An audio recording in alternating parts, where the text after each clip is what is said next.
With its incredibly addicting gameplay, UnderMine is a must-play, outstanding action roguelike. My name is Catalina, and I'll tell you everything about it in this video review.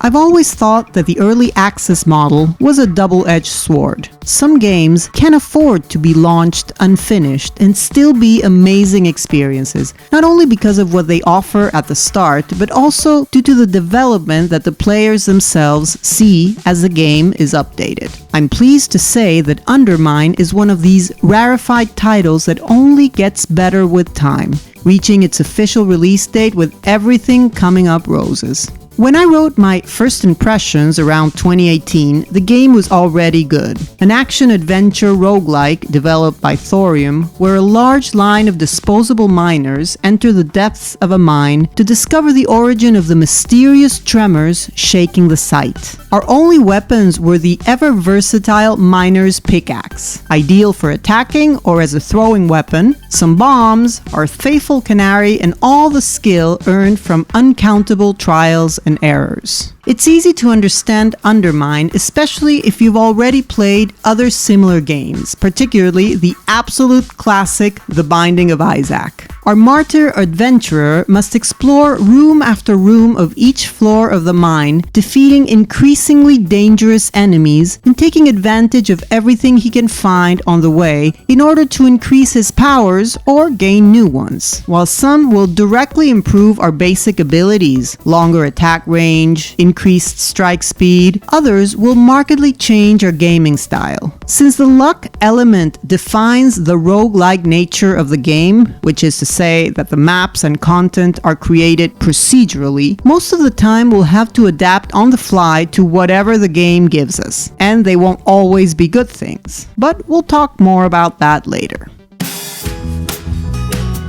The general structure of the game is pretty straightforward. We have to cross 5 areas. Each one has 4 floors with a final boss at the end of each theme-based group of levels. It's interesting to note that the game lets us pass to the next thematic area without defeating the previous boss. However, eventually we'll have to face these ferocious behemoths since they each have a medallion necessary to unlock the door to the true final challenge. Consider the pacifist option to reduce risks and try to hoard as much gold as possible to improve our abilities and then attack head on. We've mentioned gold and upgrading abilities. True to the best action roguelikes, UnderMine has a broad system for improvements between game sessions. We collect gold during our forays, which will be useful for buying products in the stores in the deeps, and for acquiring permanent improvements on the surface. The game's central hub offers us mystical powers, new helpers that replace our simple yet efficient canary, who originally only gathered gold for us, as well as potions, improvements from the blacksmith, new blessings, and of course, a gateway to the deeps.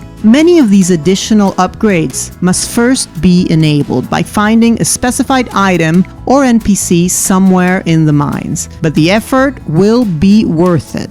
The cycle of the game is very straightforward. Descend into the mines, try and go down as far as we can, die, buy improvements on the surface, and descend once again.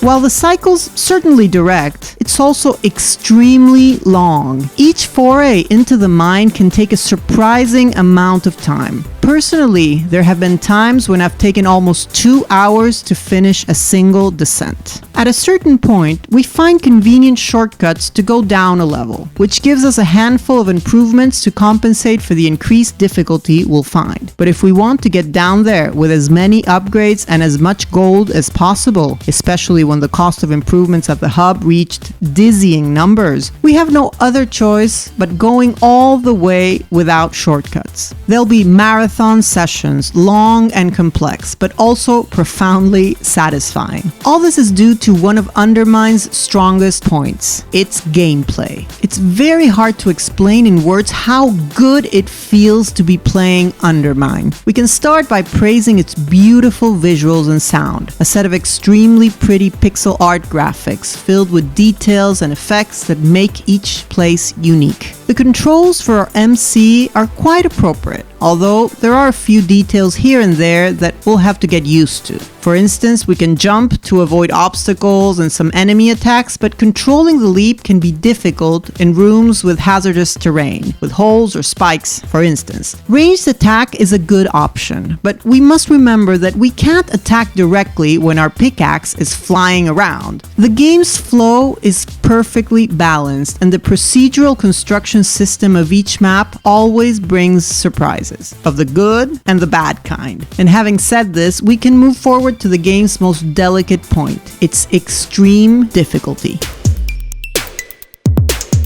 UnderMine offers neither respite nor truce. UnderMine will trip you down the stairs, film it, and upload it to social media for the lulz. UnderMine is a darkened room covered in Legos, gleefully awaiting your bare feet. Our first sessions will heavily feature early deaths. Maybe we'll die by activating a hidden landmine or entering a room filled with enemies, or by opening a bomb-spitting coffin. Or maybe the coffin is a mimic that rushes us. UnderMine is filled with large and small idiosyncrasies designed by a masochist, sometimes even towing the line of being unfair. But we always have enough of a warning to find an opportunity to react in time and do some damage control. It gets even more interesting when we decide to make our lives more complicated by accepting severe curses in exchange for a special item or other blessings. Destroying purple flames, opening haunted coffins, or simply praying for a specific benefit, all these actions compensate a blessing with a curse. Some of them can be particularly malevolent, losing permanent health for every enemy beaten, being under a constant rain of fire, or even being teleported each time something hurts us. There are several ways of ridding ourselves of these curses, but always with an element of risk and reward. If we know how to deal with the problem, or directly seek the additional challenges, the curses make the game something special.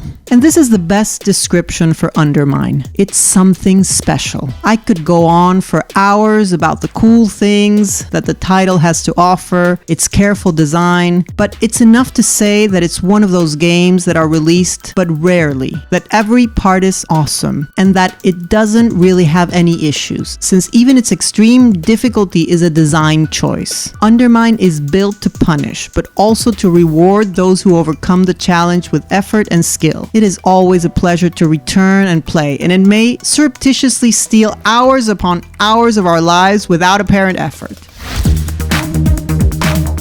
The game I played in 2018 was already good, but this final version is simply perfect. It would not surprise me for its name to be remembered in the annals of the great classics of the genre, from now to eternity. A title with this level of meticulousness is truly worth its weight in gold. Everything else is words in the wind, echoing in the depths of the mind. UnderMine is an action roguelike that offers the best of the genre, a most excellent audiovisual experience, a pixel art style, a competent control scheme, a devilish difficulty which also rewards the player for their trouble, and a progression system that keeps us coming back for more. The game that in 2018 was in early access and already great, today comes out in its final release and turns out to be excellent, which is the reason why it gets a solid 10, a firm candidate for Indie Game of the Year 2020. If you enjoyed the video, give it a thumbs up, subscribe to our channel, and don't forget to turn on notifications. Follow us on social media and visit www.malditosnerds.com to stay up to date with the latest video game news. Thanks for joining us, and see you next time.